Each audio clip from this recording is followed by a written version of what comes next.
안녕하십니까, 강규영입니다. 오늘 위기 돌파 시리즈 마지막 5번째 말씀을 드리겠습니다. 지난 첫 번째 저희가 다뤘던 게 행동하는 리더의 체크리스트 첫 번째 다뤘었고요. 두 번째는 더 딥이란 책을 다뤘었고요.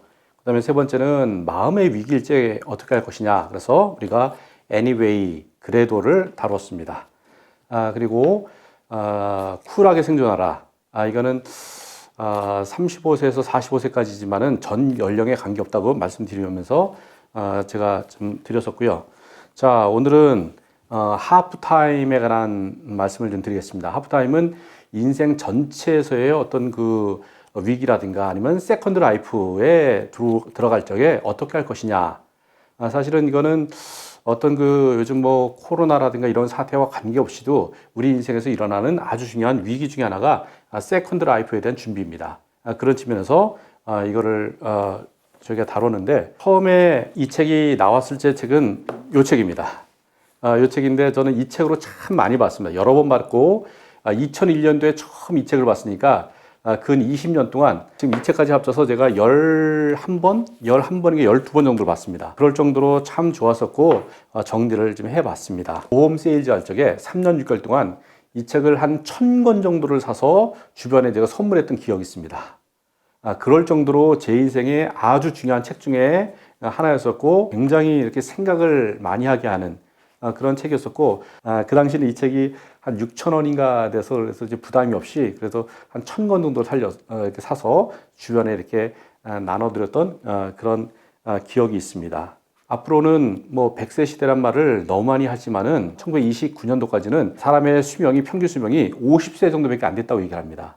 근데 지금은 그거에 한 배 정도 되는 그런 세월이 늘어났기 때문에 우리가 세컨드 라이프, 그 은퇴 이후에 또 다른 삶에 대해서 우리가 준비를 잘 해야 되지 않을까 생각돼서 이 책을 선정을 해봤습니다. 책은 저희가 2018년도에 나비 선정도서로 선정된 책인데, 제가 20년 전에 읽은 책임에도 불구하고 아주 최근에 선정이 됐습니다. 왜 그랬을까요? 가끔 가다 보면은 참 아까운 책들이 있습니다. 조금 그 어떤 그 종교적인 색채 때문에 굉장히 망설이던 책 중에 하나였습니다.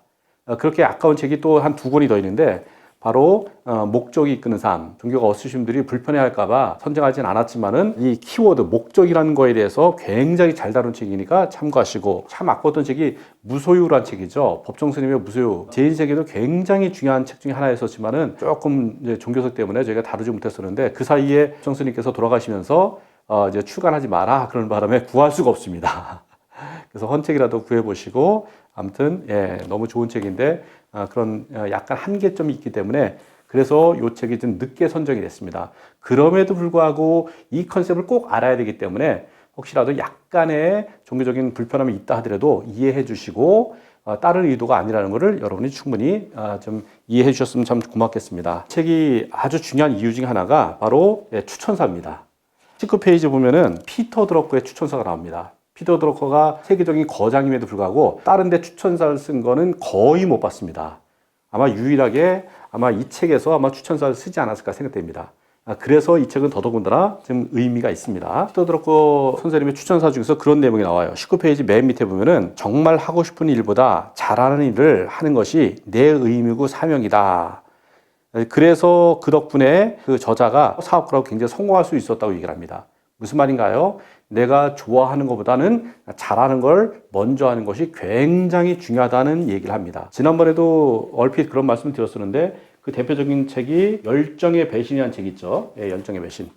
이 책도 마찬가지입니다. 그래서 이 책에서도 좋아하는 일 따라가지 말고 열정을 따라가지 말라고 얘기합니다. 먼저 그보다는 내가 잘할 수 있는 거, 아주 작은 일이라도 잘해내는 게 굉장히 중요하다는 얘기를 이 책에서도 여전히 지금 하고 있으니까 여러분이 참고하셔서 보셨으면 참 좋겠습니다. 11페이지 보면 그런 말이 있거든요. 이 저자의 그 감사의 말 중에서 맨 밑에 보면은 사무실에 있는 많은 책 중에 내 인생의 가장 훌륭한 동반자가 2권이 있는데, 하나가 인간적인 지침서인 피터 드러커의 매니지먼트라는 책과 영적 지침인 성경이다, 이렇게 얘기를 했습니다. 피터 드러커의 매니지먼트가 바로 이 책입니다.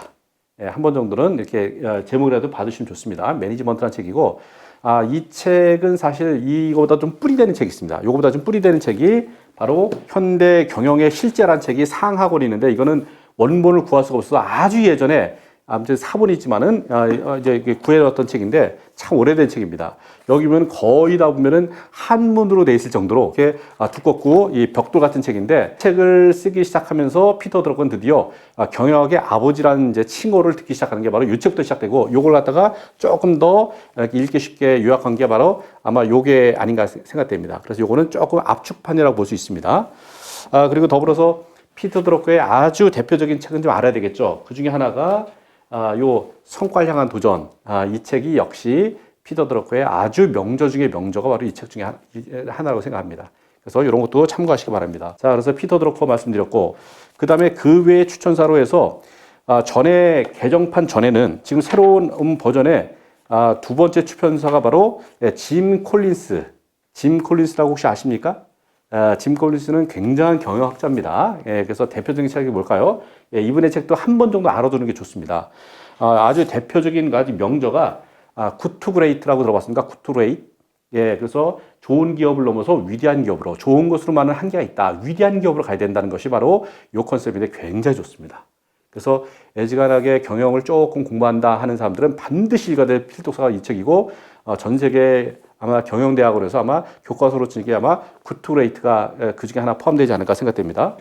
그 다음에 또 하나, 이거보다 좀 더 먼저 쓴 책이 요 성공하는 기업들의 8가지 습관도 아주 명저 중에 명저니까 요것도 참고하시면 좋겠고, 그 다음에 또 하나가 위대한 기업은 다 어디로 갔을까? 이 책도 역시 짐 콜린스의 저자고요. 그 다음에 또 하나가 위대한 기업의 선택이라는 책이 또 나옵니다. 요것도 역시 짐 콜린스의 대표 저서들이니까 한 번 정도는 알아두면 참 좋겠습니다. 그리고 요거보다 전에 있는 책, 요 책에는 서문에 있는데 요 신버전은 없는 게 하나 있습니다. 이랜드 그룹의 박성수 회장님의 추천사입니다. 저는 사실 이 박성수 회장님의 그 추천사가 제 또 스승님이시기도 하고 그래서 너무너무 좋았기 때문에 더 애착이 갔었는데 이번에는 그분께 좀 이렇게 조금은 이게 빠져 있는데 조금 좀 아쉬운 것 같습니다. 하프타임이 도대체 뭘까요? 하프타임의 개념은 전반전을 평가하고 후반전을 이렇게 계획하는 그런 시간입니다. 축구에서 전반전과 후반전 사이에 하프타임 있잖아요. 하프타임은 단지 쉬는 시간이 아니죠. 글이 하나 있는데 읽어드리겠습니다. 여러분은 인생 전반전에서 어떤 능력과 열정을 발휘하며 살았습니까? 성공한 편입니까? 실패한 편입니까? 그런데 전반전과 후반전 사이에는 하프타임이 있습니다. 하프타임은 단지 쉬는 시간이 아닙니다. 후반전을 위한 작전 타임입니다. 인생의 목표와 전략을 새롭게 짜게 하는 강력한 도전. 여러분의 마음 깊은 곳에서 들리는 호루라기 소리를 듣고 멈추십시오. 지금 여러분에게는 작전 타임이 필요합니다. 그림으로 좀 보여드리면은 전반전에는 우리가 성공을 위해서 달려갔단 말이죠. 그래서 하프타임을 거치면서 그 다음에 뭐요? 의미적으로 넘어가는 게 바로 이 하프타임을 가진 이유입니다. 왠지 모르게 성공을 했는데 뭔가 허전하고 그런 게 많지 않습니까? 그렇기 때문에 이 하프타임을 거쳐서 의미적으로 넘어가는 게 아주 중요한 핵심 포인트고 이게 그 요약한 그림입니다.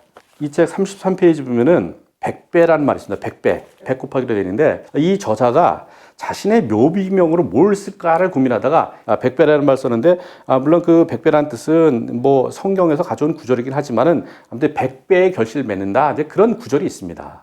굉장히 도전이 되는 묘지명이 아닌가 생각되고요.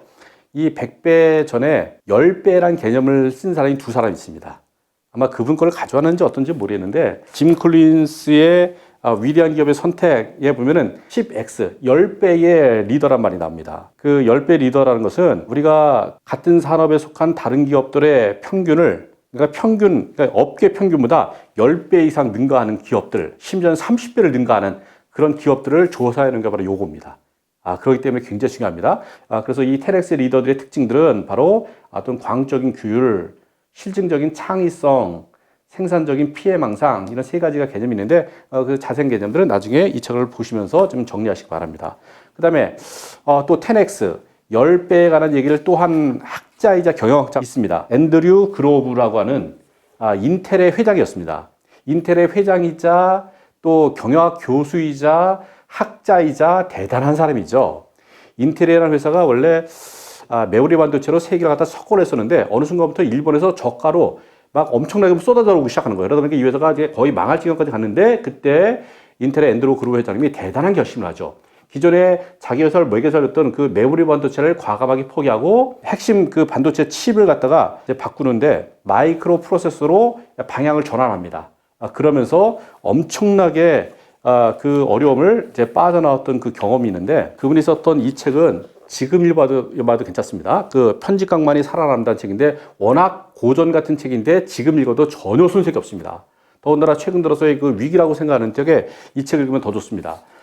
이 책의 아주 핵심 중에 핵심이 요 이제 그래프가 있는데, 이게 바로 전략적 변곡점입니다.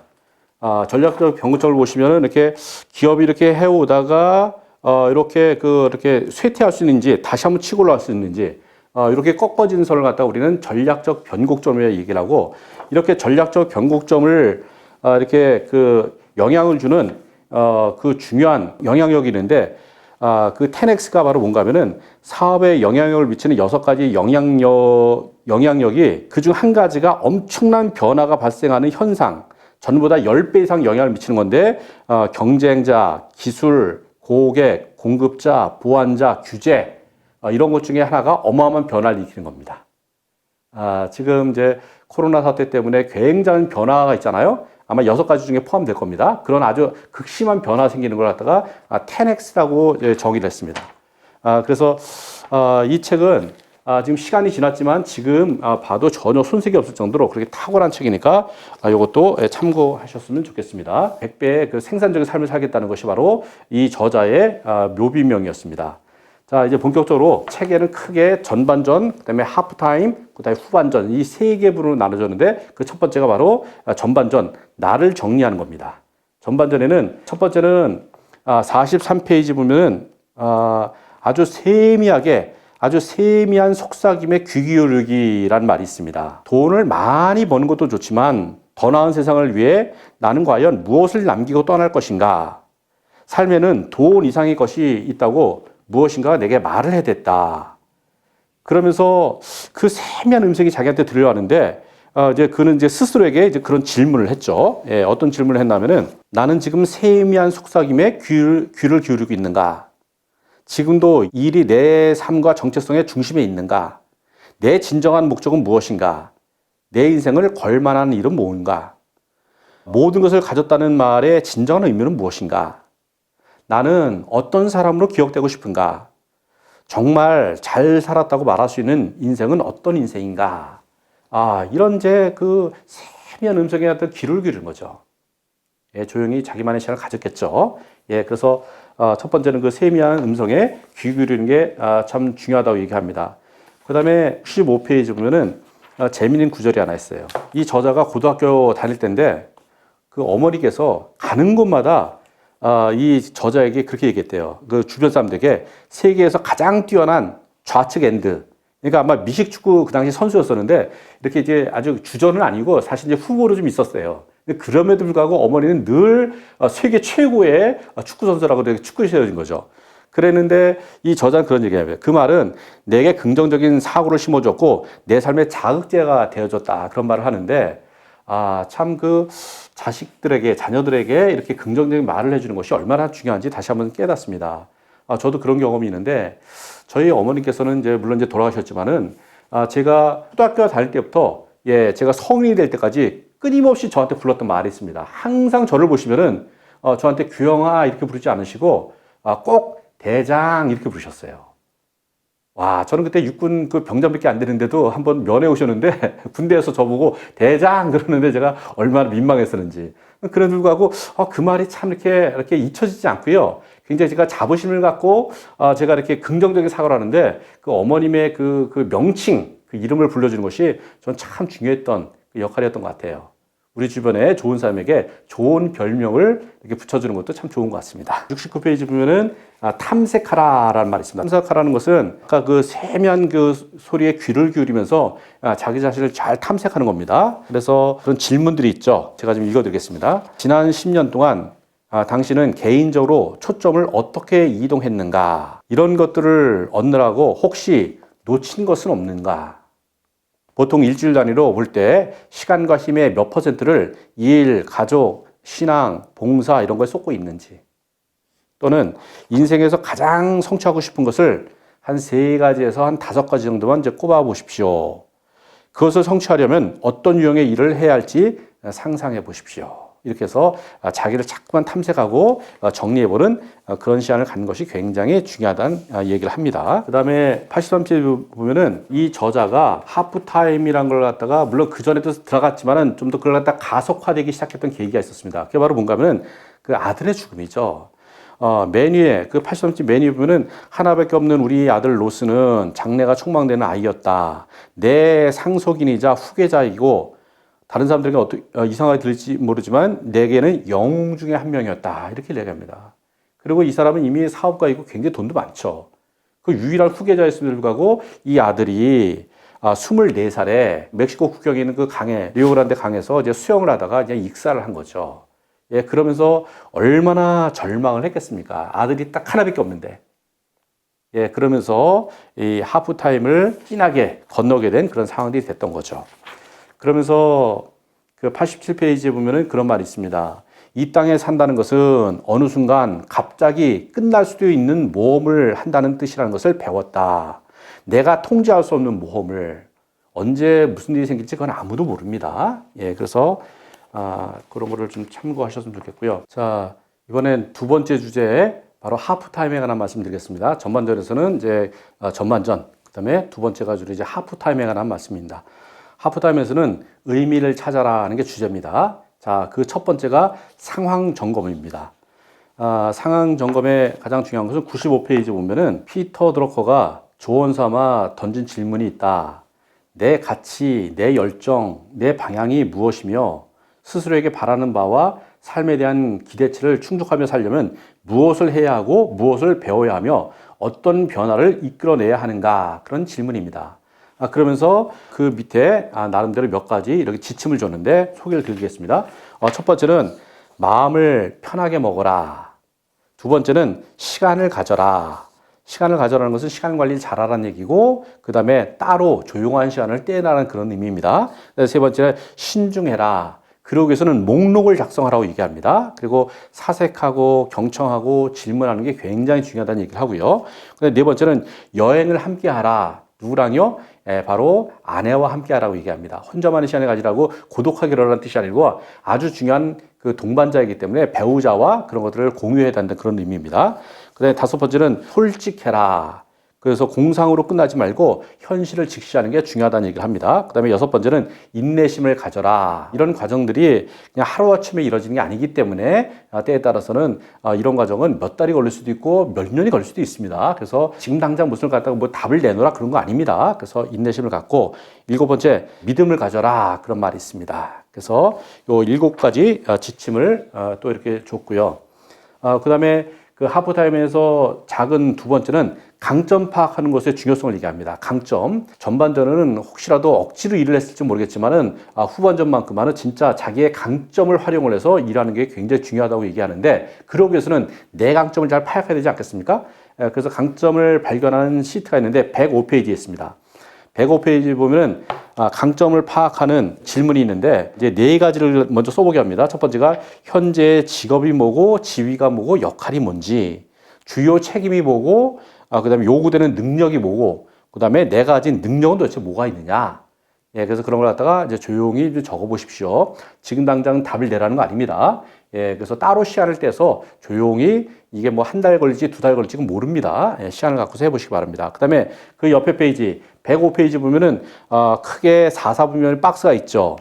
그래서 맨 위에는 높은 수준의 능력, 높은 만족도, 그 다음에 밑에는 높은 수준의 능력, 낮은 만족도, 그 다음에 낮은 수준의 능력, 높은 만족도, 낮은 수준의 능력, 낮은 만족도라고 하는 이 표가 이렇게 있는 게 있습니다.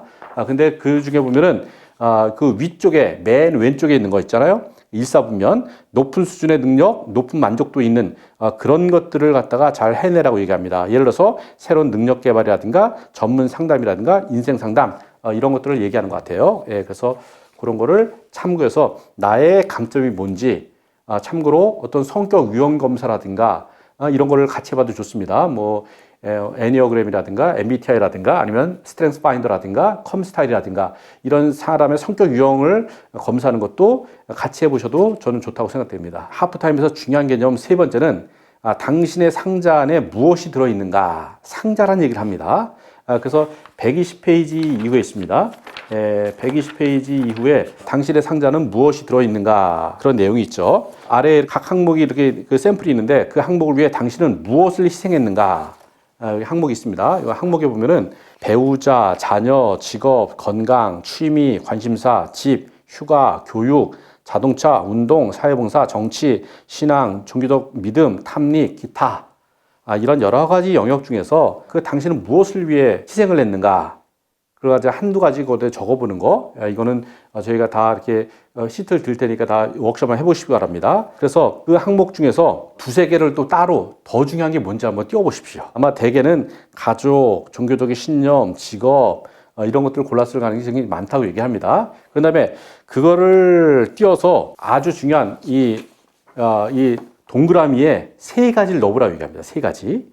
세 가지에 넣어보고, 그 다음에 그 세 가지 중에서 다시 한번 골라가지고서 요 네모 박스에, 이 박스에 한 가지만 넣어보라고 얘기합니다. 그게 바로 이 당신 상자에 무엇이 들어있는가. 그러니까 당신 인생에서 제일 중요한 하나를 꼽으라면 그게 뭐냐. 여러분의 후반전을 뭐에 집중하실 거냐. 딱 하나만 얘기하라면 그게 도대체 뭐냐.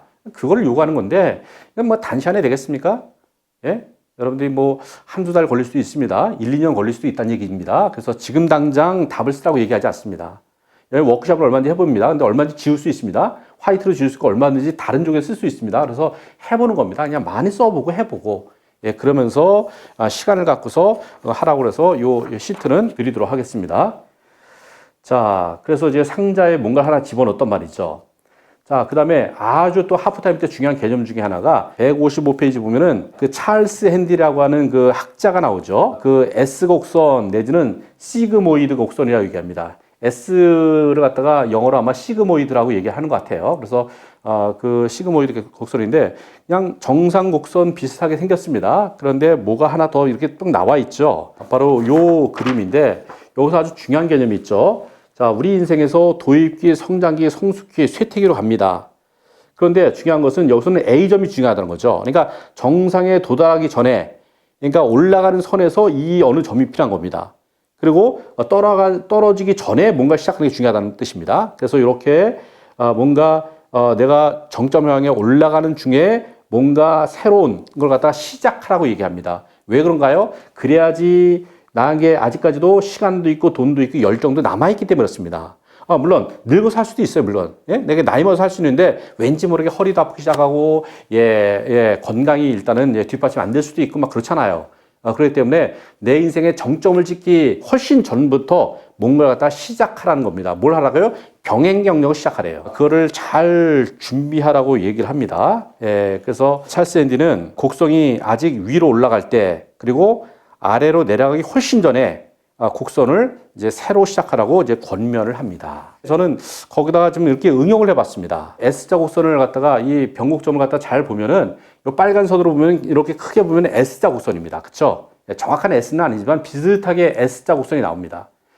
그래서 이 S자 곡선을 인생에서 만들어내는데 어떻게 만들어낼까요? 전 이렇게 만들었으면 좋겠다는 얘기예요. S자 하나 만들고 또 하나를 만들고 또 하나 만들고 그래서 평생을 죽을 때까지도 이런 S를 만들어내는 거. 다시 말해서 내 인생의 우상향 인생을 만들어내는 것이 굉장히 중요하다는 그런 개념입니다. 저는 이런 식으로 해서 우상향 인생을 그 멀티 시그모이드 곡선을 만들어서 우리 인생이 우상향 인생이 됐으면 참 좋겠습니다. 참고로 찰스 핸디라고 하는 분의 이번에 저희가 선정한 책 중에 하나가 바로 찰스 핸디의 포트폴리오 인생이라는 책이 있습니다. 너무 기대가 되죠. 이 찰스 핸디는 미국에서는 피터 드러커가 1등이라면은 유럽에서는 찰스 핸디가 1등입니다. 그럴 정도로 이 경영의 굉장히 거두 중에 한 사람이 바로 찰스 핸디입니다. 이것도 참고하셔서 같이 우리가 봤으면 참 좋겠습니다. 그 다음에 이 책 157페이지 보면은 참 재미있는 내용이 납니다. 157페이지 중간 정도 보면은 그 아주 많은 사람들이 그럽디다. 언젠가 이렇게 뭐 봉사하고 헌신하겠다고 이제 말하는데 그런데 그 언젠가는 절대로 오지 않는다는 겁니다. 그래서 피터 드러커도 내게 말했다. 사람들이 은퇴를 하면 자원봉사 활동을 왕성하게 참여하겠거니 생각했는데 실제로는 그렇지 않다는 겁니다. 피터 드러커가 얘기하기를 45, 45세가 될 때까지 봉사하는 일에 어떤 병행 경력을 하지 않는 이상 또는 55, 55세가 될 때까지 그 일에 적극적으로 참여하지 않는 이상 그 이후로도 절대 그런 일을 하지 않는다고 얘기합니다. 많은 사람들은 은퇴일을 갖다 굉장히 봉사도 하고 의미 있게 산다고 얘기하면서도 실제로 그렇게 살지 못한다는 얘기거든요. 그 기준이 뭔가요?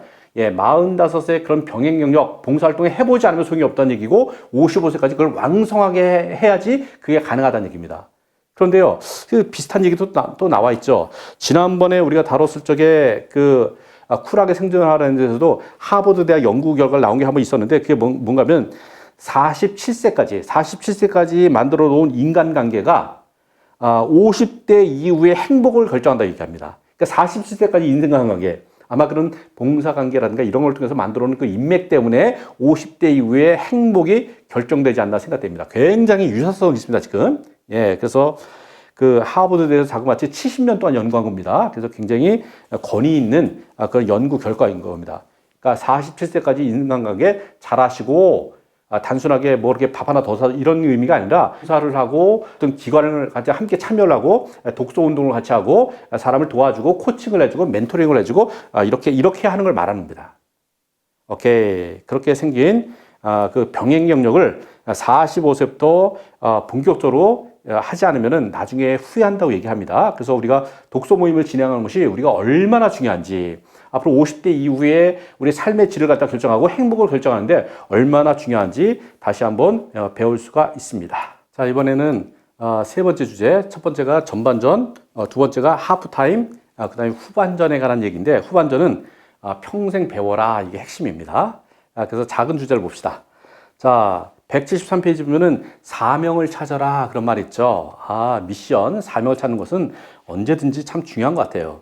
자, 173페이지 보면은 역시 또 피터 드러커 그 선생님의 교수님의 그 조언이 나오는데, 피터 드러커는 내게 부여된 역할이 무엇인지를 찾아내려면 아래 질문이 대단히 중요하다고 말했다. 그래서 첫 번째는 뭔가요? 나는 이제까지 무엇을 성취했는가? 내 능력에 관한 얘기입니다. 두 번째는 내가 무척 좋아하는 일은 무엇인가? 열정에 관한 얘기 두 가지를 얘기합니다. 이런 것들을 잘 우리가 찾아보고 정리해 보는 것이 굉장히 전 중요하다고 생각됩니다. 결과적으로 첫 번째, 나는 이제까지 무엇을 성취했는가? 이건 능력에 관한 얘기고 내가 잘하는 거라고 얘기하면은 두 번째 거는 뭐예요? 두 번째 거는 내가 열정, 내가 좋아하는 걸 얘기합니다. 그래서 그 밑에 보면은 공통된 답, 그러니까 내가 잘하면서도 진정으로 흥미를 느끼는 일이 무엇인지 찾는 게 중요하다는 얘기잖아요. 근데 전반전에서는 억지로 일을 했다 하더라도 후반전만큼은 내가 선택할 수 있다는 거 아니겠습니까? 그래서 내가 진짜 내가 잘하면서도 내가 좋아하는 거. 근데 순서가 바뀌면 안 됩니다. 먼저 좋아하는 걸 찾기보다는 먼저 잘하는 걸 먼저 찾고 그 다음에 좋아하는 겁니다. 그 다음에 참고로 저는 나름대로 기준인데, 첫 번째가 잘하는 거, 두 번째가 좋아하는 거, 세 번째는 타인에게 유익이 되는 거. 그렇죠? 그 다음에 네 번째는 지속 가능한 거. 요 두 가지가 더 들어가면 더 좋을 것 같다는 그런 생각이 듭니다. 자, 그래서 인생의 후반전을 이제 살고 그 다음에 어떤 사명을 결정한 적에 이렇게 잘하는 거, 좋아하는 거, 타인에게 유익이 되는 거, 그 다음에 또 지속 가능한 것, 이런 것들을 잘 생각하면서 그 방향을 접으면 훨씬 더 좋다고 생각되고요. 그 다음에 74페이지 보면은 딕 볼스라고 되어 있는데, 리처드 볼스입니다. 리처드 볼스가 쓴 What Color is Your Parachute라는 책이 있습니다. 파라슈트, 우리나라에서는 파라슈트라고 번역되는데, 그게 굉장히 중요하다 얘기하면서 일생의 사명을 찾는 사람에게 유익한 책이라고 얘기합니다. 그러면서 처음에 우리나라에 나서는 요 책이었고, 그 다음에 요거는 이제 절판됐고, 그 다음에 나온 게 파라슈트라는 책입니다. 그래서 이 책은 굉장한 책입니다.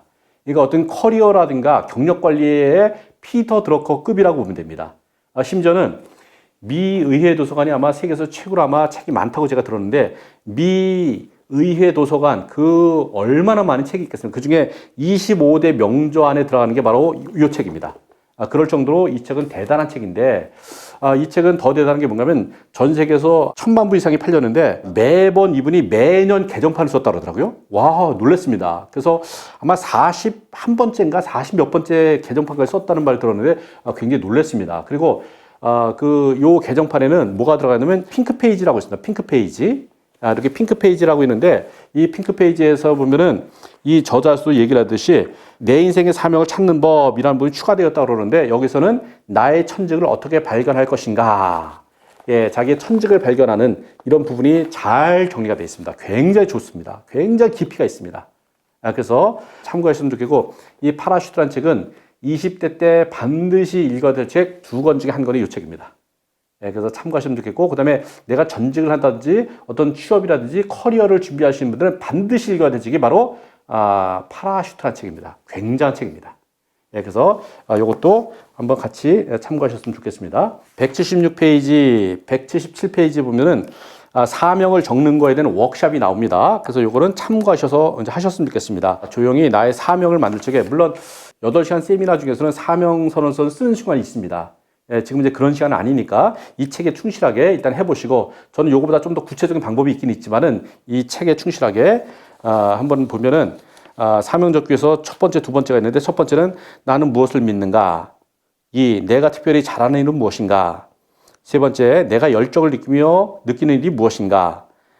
4, 내가 직면하게 될 세계에 필요한 것은 무엇인가? 5, 전반부 내내 마음을 끌었던 정말 관심을 두고 꼭 소유해야 할 것은 무엇인가? 6번째는 내 이야기와 신과의 위대한 이야기가 어떻게 연결될 수 있을까? 7번째가 내 노력으로 바꾸고 싶은 것은 무엇인가? 이런 것들에서 이렇게 조용히 좀 정리해보고 그런 시간 가졌으면 좋겠습니다. 그리고 그걸 갖다 좀 점검을 해봐야 되는 게 맞는지 틀리는지. 그러기 위해서 그 오른편에 보면 그 지침이 있죠. 그래서 첫 번째가 사명이 좀 분명한가? 두 번째는 상자에 들어있는 것과 일맥상통하는가? 세 번째가 원대한 사명인가? 원하는 결과를 얻을 수 있다면 헌신할 가치가 있는가? 실천지향적인가? 내가 삶 깊은 곳에 있는 열정을 표출하고 있는가? 나를 나눠줄 수 있는 일인가? 진정한 또는 진실한 내 모습을 맞는 일인가? 그런 것들에 대해서 이렇게 점검할 수 있는 또 이렇게 도구가 있으니까 같이 참고하셨으면 좋겠습니다.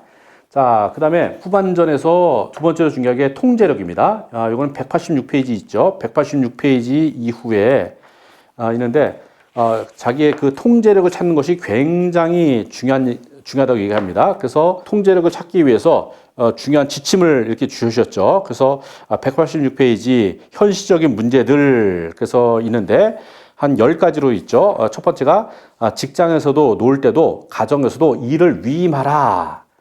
가장 잘하는 일만 남기고 나머지 손을 떼라. 아니요 라고 말할 때를 분별하라. 한도를 정해라. 사적인 시간을 달력에 기록하여 지키라. 좋아하는 사람들과 일하라. 시간표를 만들어라. 규모를 줄여라. 놀 줄도 알아야 된다. 핸드폰 수화기를 내려놔라. 조용히 나만의 그런 사색의 시간을 가지라 그런 뜻입니다. 그래서 세부적인 것은 다 책에 있으니까 큰 그림만 제가 말씀을 드렸습니다. 자, 그 다음에 후반전에서 또 아주 중요한 것 중에 하나가 건전한 개인주의입니다. 건전한 개인주의. 그래서 193페이지 보실까요? 193페이지 보면은 작은 자와 큰 자란 말이 있죠. 그래서 전반부의 자아는 이렇게 보면 이제 전반전의 자아는 이렇게 해서 이제 안으로 들어가죠. 이렇게 작은 자아를 말하고 그런데 이걸로 머물지 말고 후반전의 자아는 이렇게 안에서부터 밖으로 나오는 큰 자아, 큰 자아가 돼야 된다는 얘기를 합니다. 근데 저는 이거 비슷한 그림을 예전에 어디서 이제 본 적이 있었는데 요런 그림 있죠. 관심의 원과 영향력의 원이 있는데 두 가지 반응을 하죠. 하나는 원은 크기는 다 똑같아요. 이 겉에 있는 원의 크기는 다 똑같아요. 그런데 어떤 사람이 이 관심의 원에만 관심을 갖고 영향력의 원을 갖다 등한시하면은 줄어든다는 거죠. 관심의 원이라는 게 뭔가요? 뭐 인류 평화라든가, 그렇죠? 정치권의 무슨 이야기라든가. 근데 내가 할 수 있는 게 있습니까? 한 가지도 없습니다. 그런데 아침에 일찍 일어나는 거 내가 할 수 있는 건 내가 할 수 있어요. 아침에 운동하는 거 내가 할 수 있어요. 그래서 요 A 방식보다는 B 방식. 내가 관심의 원 물론 있지만은 영향력의 원에 집중하는 사람이 결과적으로 인생을 승리한다, 성공한다 그런 뜻입니다. 그래서 내가 관심의 원에 집중을 하는지 영향력의 원에 집중을 하는지 다시 말해서 내가 할 수 있는 게 집중하는 것이 얼마나 중요한지를 얘기하는 거 바로 이 원이라고 얘기할 수 있을 것 같습니다. 그래서 같이 참고하시고요. 그 다음에 195페이지도 좋은 개념이 하나 나오죠. 195페이지 보면은 우리 인간은 불완전한 존재로 설계되는데 그래서 우리는 어린아이 때 의존적인 상태였는데 점차 어른이 돼서 독립적인 이제 존재로 가죠. 근데 여기로 끝나면 안 된다고 얘기합니다. 의존적인 단계에서 독립적인 단계에서 다시 상호 의존적인 단계로 가야지만 된다고 얘기합니다. 굉장한 얘기죠. 무슨 말인가요? 우리는 의미 있는 일이라는 것은 그 어떤 것도 혼자 힘으로 해낼 수 없다는 사실을 이해하고 받아들이는 게 중요하다는 겁니다. 어린아이 때 의존적인 거, 성인 때 독립적인 거, 근데 그 독립적인 걸 뛰어넘어서 상호 의존적인 것까지 가야지 우리가 의미를 해낼 수 있다는 겁니다. 그래서 서로 돕고 협력하고 함께하는 거. 우리가 나비독서 모임을 갖다 서로 함께하잖아요. 도와주잖아요. 예? 일도 나눠서 하고, 예, 그런 것처럼 상호 의존적인 관계, 의미 있는 일은 반드시 그렇게 합니다. 혼자 절대 할 수 없습니다. 죽습니다. 그래서 좋은 개념이 있어서 말씀을 드렸고요. 그 다음에 적용인데요. 예, 요거는 201페이지 보실까요? 예, 201페이지 보면은 그 소제목이 바로 뭔가 하면 평생학습입니다. 이 평생학습은 뭐 워낙 말씀을 드렸죠. 제가 늘 말씀드린 게 일만 하고 공부하지 않으면 바보가 된다고 말씀을 드리잖아요. 그래서 일과 공부는 세트란 말을 합니다. 그래서 그냥 일만 하면 당장 급한 대로 쓰여진다고 얘기합니다. 뭘로? 예, 부지깽이로 쓴다고 말씀드렸습니다. 그런데 이 사람한테 중요한 일을 맡길 수가 없습니다. 왜요? 예, 기둥으로 성장하지 않았기 때문에, 석가래로 성장하지 않았기 때문에. 그래서 내가 그냥 부지깽이로 쓰기 위해서 버려질 것인지, 어떤 큰 중요한 역할을 하는 기둥이 될 것인지는 바로 성장, 크기에 달려 있습니다. 그렇기 때문에 공부하지 않고서는 절대로, 지금 바쁜 것 같지만 미안한데 지금 급하기 때문에 쓰여진 것 뿐이고 중요한 일이 절대로 맡길 수가 없습니다. 그래서 항상 학습하고 성장해야 된다는 얘기를 합니다. 그래서 제 방에 와 보시면은 그 많은 바인더와 책이 있는데 B&B, 저는 이 두 가지 전략, 바인더 앤 북 두 가지 전략을 통해서 저는 평생 학습을 해왔고 그 덕분에 후반전에 공부를 했기 때문에 지금 그래도 이 자리에서 이렇게 이런 역할을 갖다 할 수 있는 게 바로 후반전의 공부 때문이었습니다. 전반전은 어떤 의미에서는 잘 그냥 평범되지 평범 이하였었는데 꾸준하게 공부를 했기 때문에 저는 지금 이 자리에 와서 그래도 한 30만 명 이상에게 제가 강의를 하고 또 나비 모임이 전국에 한 500개 된 것이 바로 그 덕분이 아닌가 저는 생각을 합니다. 201페이지 보면은 저자가 그런 얘기를 했죠. 나는 학교를 졸업한 뒤에야 비로소 진정한 학생이 되었다. 예, 학교 다닐 적에는 억지로 하는 것도 있고 시험 대비 하는 것도 있지만은 후반전 학교는 진짜 내가 하고 싶은 거, 내가 진짜 좋아하는 거 그런 공부할 수 있는 거 아니겠습니까? 그렇기 때문에 진정한 공부는 후반전부터 시작된다는 것을 얘기를 하고 있습니다. 그 다음에 207페이지도 보면은 후반부 학습의 다양한 경로를 얘기합니다. 학습하는 경로는 굉장히 다양하다. 그래서 뭐 정식 교육 과정도 있습니다. 뭐 대학원이라든가 가서 하는 것들도 있고요. 경청하기와 질문하기, 대한 매체와 국제적인 어떤 매체들, 책, 소리책과 전자책, 대토론회, 인터뷰하기, 여행, 텔레비전도 학습 도구고요. 학습 모임. 근데 중요한 게 이 학습 모임입니다. 학습 모임에서 그 베스트셀러 저자이자 MIT 교수인 피터, 여기 센지라고 되는데 센지를 갖다 센게라고 바꾸십시오. 원래 이름이 피터, 아마 번역하신 분이 조금 어떨지 모르겠는데, 피터 센지가 아니라 센게입니다. 피터 센게. 피터 센게는 이렇게 말한다. 현대 조직에서 학습의 기본 단위는 개인이 아니라 팀이다. 라는 얘기를 하는데, 이 피터 센게는 대단한 사람입니다. 그러니까 조직의 학습이라든가 학습 조직의 창시자이자 대단한 아주 거두가 바로 피터 센게 박사입니다. 그래서 피터 센게 박사가 쓴 책이 그 유명한 제5 경영이라는 책이 있는데, 워낙 덕도 같은 책이고 이게 조금 학술적이라 쉽지는 않습니다. 그러나 이 학습 분야에서는 대단한 바이블 같은 책이 바로 제5 경영입니다. 저도 이걸 갖다가 아주 어렵게 구했었는데 지금 다 절판되고 없습니다. 근데 다행히 이게 최근 버전으로 나온 게 바로 다행히도 요즘 구할 수 있을지 모르겠지만 학습하는 조직으로 나왔습니다. 그래서 이 책은 바로 학습 조직의 창시자이자 학습 조직의 바이블이 바로 이 책이라고 볼 수 있으니까 굉장한 책입니다. 굉장한 책. 그래서 이것도 참고하시면 좋겠습니다. 우리가 하프타임을 전반전과 후반전 사이에 쉬는 시간이 아니라 작전 타임이라고 말씀을 잘 드렸습니다. 그리고 저는 그 개인적으로는 그래서 그걸 하기 위해서 제 어떤 사명이라든가 목표를 갖다가 한 방향 정렬시키는 거, 얼라이먼트라고 합니다. 라이프 플랜의 얼라이먼트가 굉장히 중요합니다. 그래서 저는 이런 그림을 하나 가지고 있습니다. 여기 보면은 이제 목적, 그 다음에 장기 목표, 중기 목표, 단기 목표 플랜. 그래서 요거를 갖다가 이렇게 온라인 잘 되게 맨 처음에 뭐가 있습니까? 미션. 그 다음에 미션에 따른 역할들이 있습니다. 역할 기술하기. 그 다음에 비전 있고, 비전에 대해서 코어 밸류. 핵심 가치를 갖다 정리하고, 그 다음에 평생 계획표가 10년 단위 나오고, 그 다음에 연간 계획, 월간 계획, 주간 계획표가 한 방으로 쫙 나오는 것이 인생을 가장 잘 살 수 있는 방법이라 생각되고, 하프타임 계획하는데 이것만큼 좋은 게 없다고 생각됩니다. 저희도 이 평생 계획표, 라이프 플랜을 갖다가 정리하는 시간이 코치 과정에서 있습니다. 꽤 여러 시간이 필요하지만은 인생에 반드시 해야 될 것이 바로 전 요 표라고 생각되고, 그래야지 우리가 헤매지 않고 똑바로 내 인생을 갈 수 있는 그 비결이 아닐까 생각됩니다. 오케이. 요 189페이지 보면은, 위에서 한 5-6번째, 피터 드러커의 놀라운 조언 덕에 아래의 3가지 기본 원칙을 배울 수 있었다. 리더십 네트워크. 그러니까 이 저자가 운영하는 아주 중요한 어떤 단체입니다. 리더십 네트워크를 이끄는 지침이자 내게는 삶의 통제력을 유지하는 힘이 되어주는 중요한 원칙. 저는 이거 아주 전율을 느꼈습니다. 굉장히 중요한 원칙입니다. 보실까요? 그 중요한 원칙이 뭘로 되어 있냐면, 첫 번째가 건강함과 강인함을 갖추어라. 그러니까 의존하는 삶보다는 자립하는 삶을 키워라는 얘기입니다. 두 번째는 내가 하고자 하는 일에 흔쾌히 동의하는 사람과만 일을 함께 해라. 그러니까 내 일을 갖다가 반대를 하든지 설득해야 될 경우는 4배가 힘이 더 든답니다. 4배. 그렇기 때문에 그 사람 설득하려고 애를 쓰지 말고 이렇게 흔쾌히 동의하는 그런 사람과 함께 일을 하라고. 그 다음에 세 번째 뭔가 하면은 큰 변화가 일어날 일을 하라. 그렇게 돼 있습니다. 큰 변화가 일어날 일. 그래서 목표를 갖다 높이 이렇게 잡으라는 얘기인데, 근데 제가 보기에 그 옛날 버전 책으로 이걸 보면 아주 더 실감납니다. 옛날 버전 책으로 보면 그렇게 돼 있어요. 9버전은 첫 번째는 건강과 근력의 탄탄한 기초 위에 집을 지어라. 건강과 근력을 얘기합니다. 근력. 두 번째 뭐예요? 당신이 하고자 하는 일을 받아주는 사람들과만 일을 하라. 그러니까 세 번째가 뭔가요? 성공할 경우 엄청난 차이를 보일 만한 일을 하라. 그렇게 되어 있는데, 요 번역이 저는 개인적으로 훨씬 더 좋았던 것 같아요.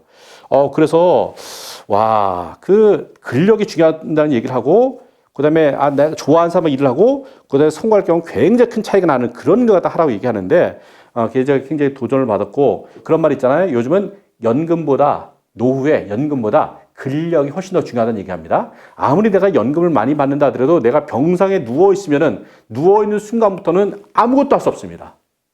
저는 양가 부모님을 3분을 좀 보내드리는데, 이렇게 누워 계실 적에 삶의 질이 아주 급격하게 나빠집니다. 말도 못하게.